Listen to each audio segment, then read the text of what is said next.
Alléluia. Alléluia. Y a-t-il la joie ce matin? Oh, gloire au Seigneur. Gloire au Seigneur. C'est un dimanche de grâce et nous bénissons le Seigneur pour cela. Amen.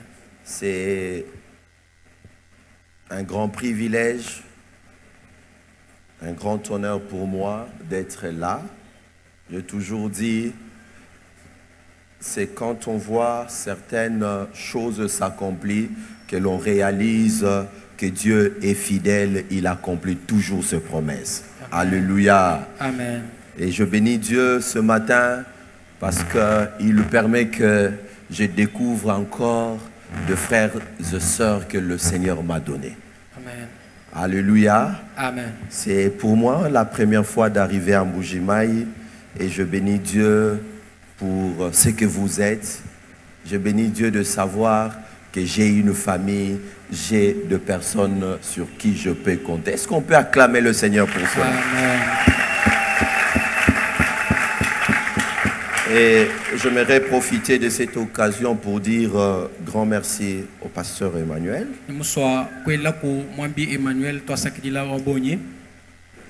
Pour tout le soutien. Et c'est parmi les personnes que l'Institut biblique aimerait remercier particulièrement et l'église La Borne Bakwadianga pour votre soutien. Pour la formation biblique et théologique. Ce matin, je dis aussi merci pour ce privilège. J'aime dire la chair est très chère. On ne la laisse pas à tout le monde. Merci pasteur et merci au comité de l'église pour cette marque de confiance. Ce matin, j'aimerais nous inviter à lire une petite portion des Écritures. Dans Marc chapitre 15. Nous allons lire à partir du verset 34 au verset 38.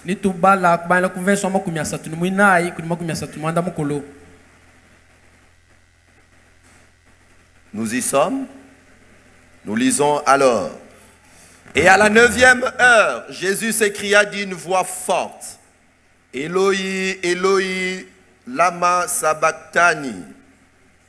Ce qui se traduit, mon Dieu, pourquoi m'as-tu abandonné? Quelques-uns de ceux qui étaient là l'entendirent et disaient, voyez, il appelle Élie. Et l'un d'eux courut remplir de vinaigre une éponge, la fixa à un roseau et lui donna à boire en disant, laissez, voyons si Élie viendra les descendre. Mais Jésus jeta un grand cri et puis il expira. Le voile du temple se déchira en deux, de haut en bas, parole de l'Éternel. Amen. Ce matin, j'aimerais partager pendant quelques minutes autour d'une pensée. La mort qui ouvre le chemin. Je répète, la mort qui ouvre le chemin. Nul n'est sans ignorer que plusieurs portes sont restées fermées et plusieurs personnes ne savent pas accéder à certains endroits, à certaines dimensions, à certaines élévations, à certains privilèges, parce qu'il y a des portes fermées devant eux.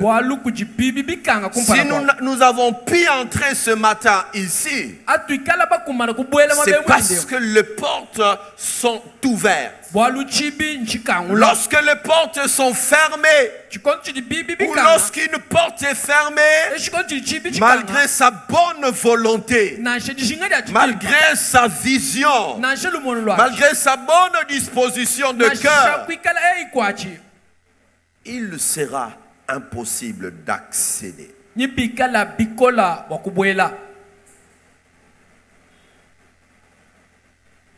Sans la clé, il est quasiment impossible d'ouvrir une porte fermée et entrer dans une bâtisse. Il est aussi difficile d'accéder et de bénéficier de tout ce qu'il y a à l'intérieur ou au-delà d'une porte. Ce qui est certain, après une porte, il y a deux choses. Mais il est impossible d'y accéder lorsqu'on n'a pas la clé, lorsque la porte est fermée. Et notre texte de ce matin nous parle d'une porte, une porte particulière, une porte qui séparait des grands compartiments. Et cette porte déterminait la destinée de l'homme, la vraie destinée de l'homme. Quand la Bible parle du temple ou de la tente d'assignation, on nous montre que le temple avait deux parties importantes. Il y avait les lieux saints et les lieux très saints. Les lieux saints n'étaient pas autorisé à tout le monde. Il n'y a que le sacrificateur qui pouvait y accéder. Le lieu saint était le lieu d'adoration. Les lieux saints étaient le lieu de la communion. Les lieux saints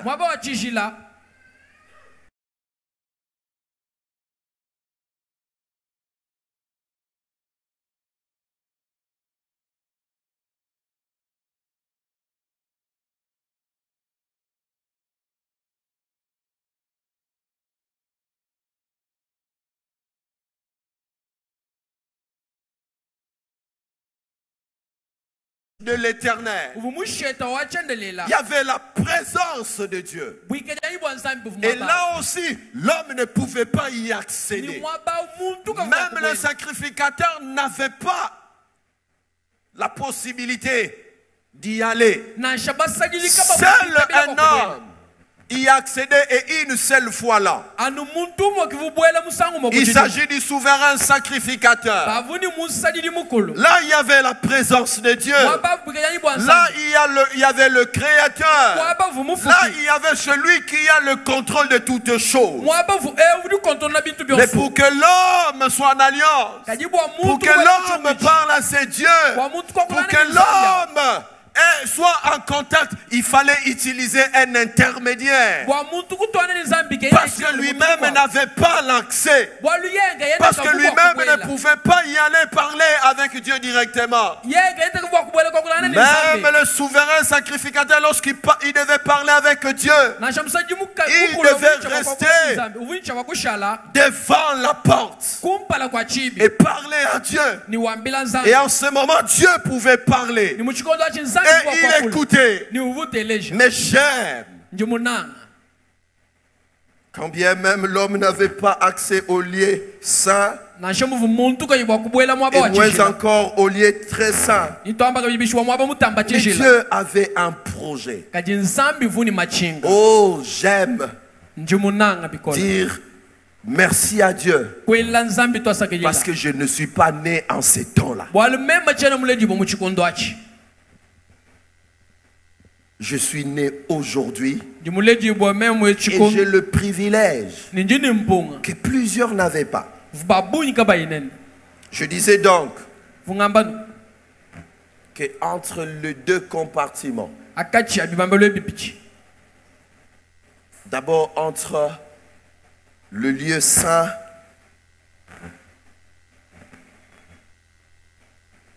il y avait, à l'entrée du lieu saint, il y avait une porte. Et entre le lieu saint et le lieu très saint, il y avait une deuxième porte. Et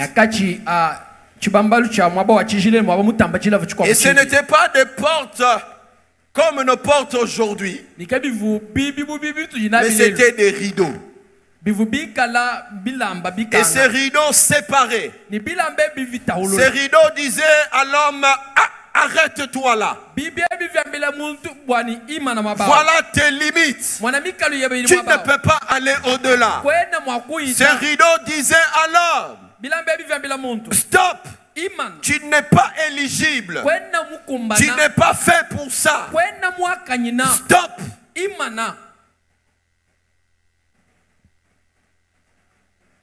Stop. Ces rideaux rappelaient à l'homme qu'à chaque instant, il n'avait pas accès. Mais notre texte de ce matin nous souligne 3 choses importantes.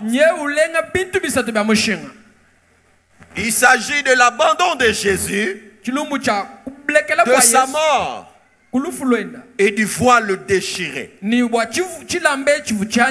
texte nous montre qu'il y a une relation importante entre les 3 choses. L'abandon, la mort et le déchirement du voile. Jésus est mort à la croix.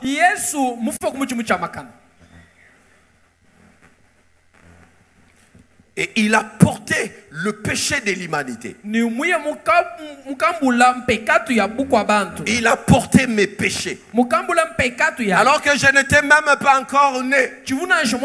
Alors que je n'avais même pas encore commis de péché. Alors que je n'avais encore rien fait. Jésus est monté à la croix. Et il a porté mes péchés. Il a porté mes infirmités. Il a porté mes limitations. Il a porté tout ce qui était mauvais de moi.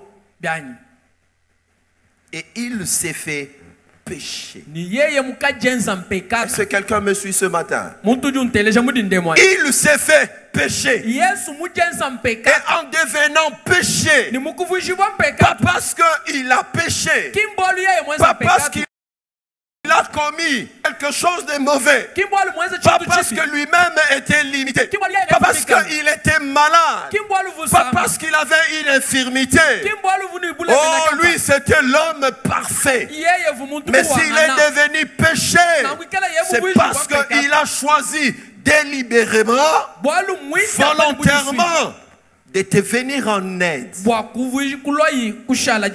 Et il a porté tes péchés à toi, tes infirmités, tes maladies, tes limitations.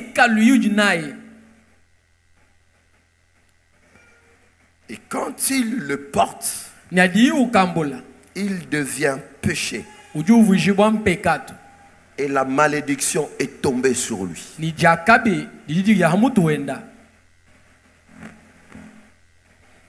Il est devenu infirme lui-même. Il est devenu malade. Il est devenu faible.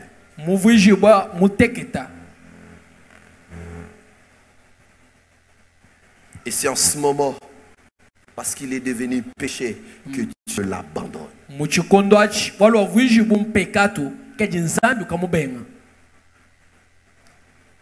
Mais ce qui est bon, c'est que lorsqu'il est abandonné, il a souffert. Il a connu une souffrance terrible. Et il est décédé. Mais pourquoi il est décédé? Pourquoi? Parce qu'il a porté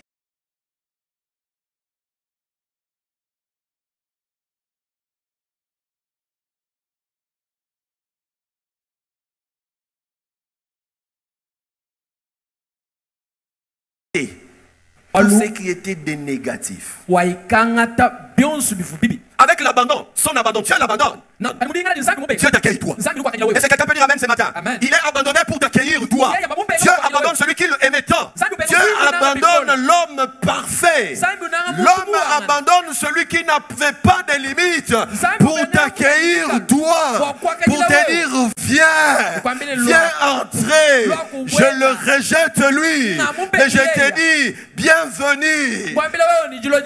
Ah, comment on dit en Chiluba? Luaku. C'est ça, hein? Ah, il te dit viens entrer. Je l'abandonne lui, mais toi viens. Je t'accueille toi. Je l'abandonne parce que lui est devenu péché. Mais s'il est devenu péché, c'est pour toi. Quand il devient péché, toi tu n'as plus de péché. Toi tu deviens juste. Alors viens chez moi. Je l'abandonne parce qu'il est devenu impureté.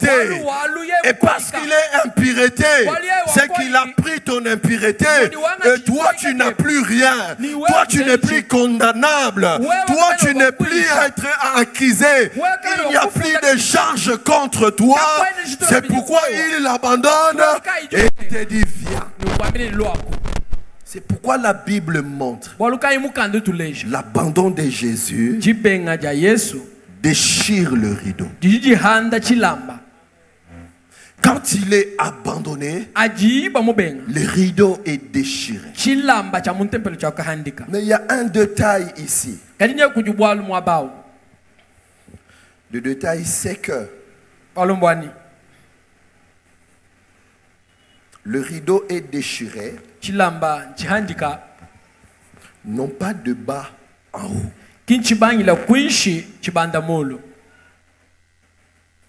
Mais le rideau est déchiré de haut en bas. C'était un très long rideau. Un très long. Et donc l'homme ne pouvait pas le déchirer du haut. Si l'homme pouvait le faire, c'est par le bas. Toutes ces années, l'homme n'avait pas accès. Mais ce jour-là, la mort de Jésus a déchiré. Si ce n'est pas du bas en haut, c'est pour dire que Dieu lui-même a déchiré ce rideau. Parce que le déchirement commence par le haut et par le bas. Pour dire, si autrefois les portes étaient fermées, mais sachez que la mort de Jésus, l'abandon de Jésus est cette clé qui a permis non pas à un homme d'ouvrir, ce n'est pas à toi d'ouvrir, mais c'est Dieu lui-même qui a ouvert la plus grande porte qui existe. Amen. Parce que la plus grande porte, c'était celle qui conduisait en alliance avec Dieu. La plus grande porte, c'est celle de l'alliance avec Dieu. La plus grande porte, c'est la porte de la communion avec Dieu. La plus grande porte, c'est cette porte de l'intimité et de la marche avec Dieu. Et l'homme n'avait pas cette porte. Mais la Bible dit, le rideau se déchira. Les efforts de l'homme ne pouvaient pas déchirer les rideaux pendant tous ces temps. Mais l'abandon de Jésus, la mort de Jésus a déchiré. Et ce matin, je suis venu annoncer à une personne. Le rideau est déchiré. L'entrée est ouverte. Chacun peut entrer. Et Jésus, sa mort, a ouvert cette porte. A ouvert le chemin. Premièrement, c'est le chemin de l'alliance. Oh, je viens annoncer à une personne, peu importe ce que tu as été, peu importe le chemin par lequel tu es passé, peu importe la vie que tu as mené. Aujourd'hui, la porte est ouverte. Peu importe les condamnations qu'il y avait pour toi, aujourd'hui le chemin est ouvert. Et le Seigneur t'invite, entre. Toi aussi, tu peux entrer en alliance avec Dieu. Tu n'as plus besoin des intermédiaires. Tu n'as plus besoin de passer par quelqu'un. Mais toi aussi, tu peux prier Dieu. Tu peux invoquer Dieu. Tu peux chercher Dieu. Et Dieu t'écoutera et il te répondra. C'est pourquoi il dit dans Hébreu, approchez-vous avec assurance du trône de la grâce. Autrefois, je n'avais pas droit de me présenter devant le trône parce que l'homme ne connaissait même pas comment était l'arche. Il ne pouvait pas le voir et vivre. Il ne pouvait pas le toucher. Oh, mais aujourd'hui, le chemin est ouvert. Le chemin de l'alliance avec Dieu. Mais deuxièmement, le chemin de la communion avec Dieu. Le chemin de l'intimité avec Dieu. La mort de Jésus. L'abandon de Jésus. Si Jésus est abandonné, c'est pour que toi et moi, nous devenions des intimes de Dieu. Toi et moi, nous devenions des amis de Dieu. Jésus n'a pas porté le péché pour rien. Il n'a pas accepté la souffrance pour rien. Et c'est pour toi. Je dis c'est pour toi. Parce qu'il veut que tu sois intime de Dieu. Il veut que à chaque instant, tu te présentes devant Dieu. Que tu sois devant lui. Et la troisième chose, c'est que l'abandon de Jésus a ouvert le chemin vers la croissance et le progrès. S'il y avait un stop, mais aujourd'hui, il avance. S'il y avait une frontière qui rappelait tu ne peux pas, aujourd'hui,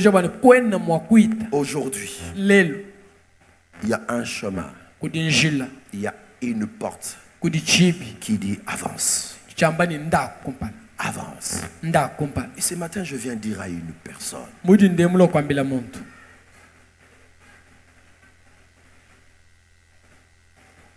tu es destiné à avancer. Tu es destiné au progrès. Tu n'es pas destiné à rester le même. Tu n'es pas appelé à être le rabbi qui ne change pas. Il n'y a qu'un rabbi qui ne change pas. Mais quiconque croit en Jésus, quiconque croit à la mort de Jésus, doit savoir que sa foi l'oblige, l'impose, les destine au progrès. Il est plus qu'obligé d'avancer chaque jour. Il est plus qu'obligé de connaître la croissance. Oh, j'aimerais te demander, un trimestre est passé pour 2025. As-tu fait le bilan? As-tu fait l'évaluation de ta vie? Qu'as-tu ajouté? Qu'as-tu fait pendant ces trimestres? Le chemin est ouvert pour que chaque jour tu avances, pour que chaque jour tu progresses. À l'inverse, si tu ne progresses pas, c'est qu'il y a quelque chose qui ne va pas dans ta vie. Si tu ne grandis pas, il y a quelque chose qui ne va pas. Et tu dois refuser cela. Parce que dans l'intimité, Dieu veut que tu grandisses. Dans la communion avec le frère, Dieu veut que tu grandisses. Parce que cette porte ouvre la porte aussi de la communion avec les autres. Dans les lieux saints, il y avait les 12 pains de proposition.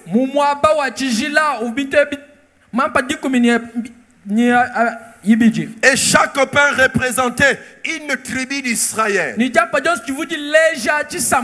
ensemble symbolisaient la communion. La communion de l'esprit. Comme dans Actes chapitre 2 à partir du verset 42. Ils persévéraient dans la communion et dans la fraction du pain. Dieu veut une église forte. Dieu veut une église unie. Dieu veut une église qui communie.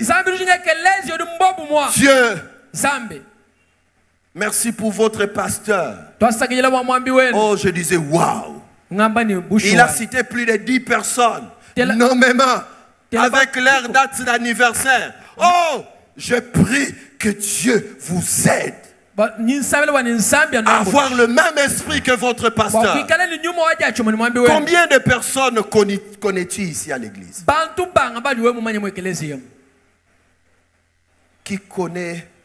Nous sommes une très grande église. Hein? Je sais qu'on doit être au-delà de 1500. Qui connaît? Moi, je vais demander 50 personnes seulement. Tu connais 50 personnes, leur nom, leur maison, ce qu'ils font. Lève ta main. 50 seulement. Je ne demande pas trop. 50 seulement. Pasteur, tu peux regarder, pasteur. Ça, je t'autorise. Tu connais 50 personnes. Leur maison, ce qu'ils font. 50 seulement de l'église. Oh, ce matin, comme je l'ai dit dans mon introduction, la mort de Jésus fait de nous une famille. On doit comprendre que ton frère, que ta soeur, c'est avec lui que tu vivras éternellement. Parce que la mort de Jésus nous introduit dans une communion, dans une fraternité, dans une vie particulière. Et si toi tu n'es pas dans cette vie, tu es suspect. Dieu nous ouvre le chemin. En réalité, c'est celui qui est à ta gauche, à ta droite que tu dois aimer le plus. Parce que vous avez été rachetés par le même sang, par le même sacrifice. Dieu nous appelle au progrès. Et au progrès à tous égards. Un progrès qui doit être observé, touché, palpable. Un progrès que tout le monde constate. Tu exerces le ministère, on doit sentir que tu progresses dans le ministère. Tu fais quelque chose dans la vie, on doit sentir que tu progresses. Tu es chrétien, on doit sentir que ta vie chrétienne progresse. C'est anormal que tu ne progresses pas. Et ce matin, j'aimerais terminer en disant: la porte est ouverte et personne ne peut le fermer. J'aime ce que Dieu dit dans Apocalypse 3.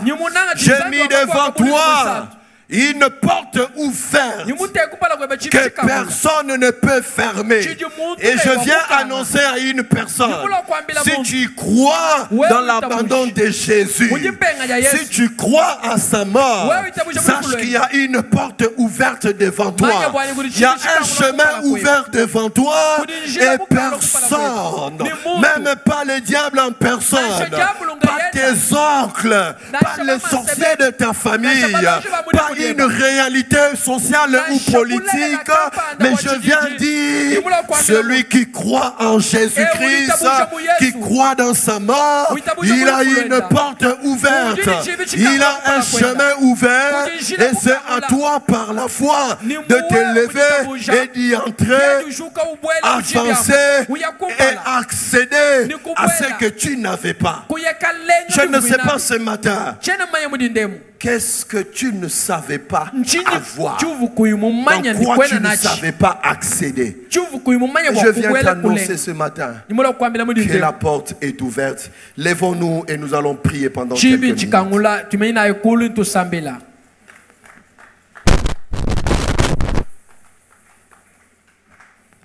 J'aimerais que chacun prenne le temps pour sa propre vie. Et